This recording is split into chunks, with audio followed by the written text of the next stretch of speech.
Since electricity was added to the guitar in 1931, musicians have been chasing that perfect sound, a pursuit some say is futile. For Mark, he enjoys building amplifiers for those that are truly serious about tone.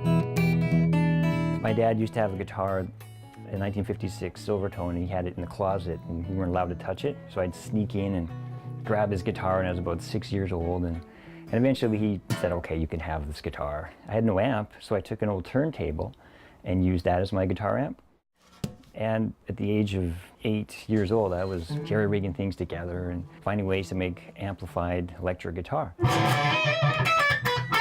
Like most musicians, Brett from the distributors knows that every tube amplifier has a sweet spot that requires a certain amount of volume to discover.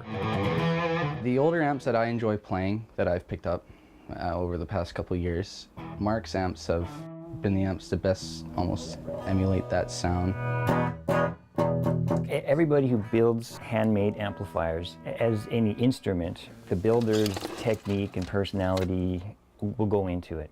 So my amps will still produce classic sounds. You know, it'll do the sounds from the 50s, 60s, and 70s, but just it's my take on how it all goes together. Some will look for that full, rich tone, and others will enjoy it when low frequencies are magnified. You know, I have some players who use a lot more distortion, you know, more modern levels, and the amps, some of the amps will do that, but most of them are, I build for country, blues, and classic rock type tones.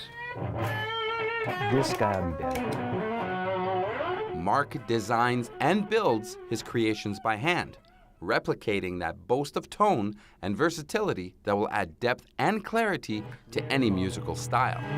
So this is a chorus.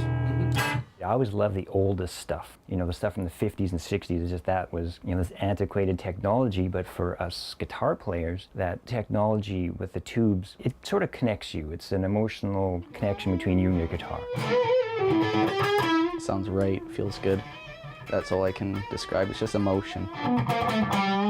Each musician's perfect sound lives within their combination of a guitar, an amplifier, and pedals. Guitarists use pedals for tonal flavors. It's got a nice EQ. It doesn't seem to be enough just to have a guitar with strings on it plugged into an amp. We want to recreate more sound, like a vocal, or give it more sustain, make it sound really fuzzy. Amps aren't the only thing Mark builds. As a creator, he made something all amplified players would enjoy. To some, it's simply a booster. To others, it's known as the duck.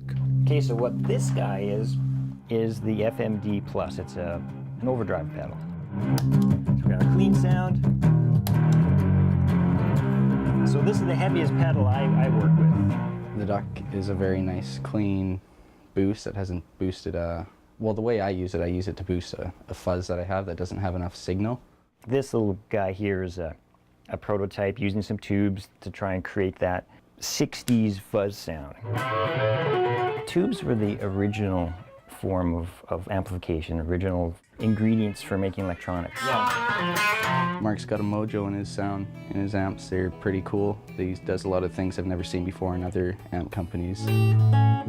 Finding the best musical equipment will ultimately be your own decision. From a little shop in Errington, I'm Raymond Albert.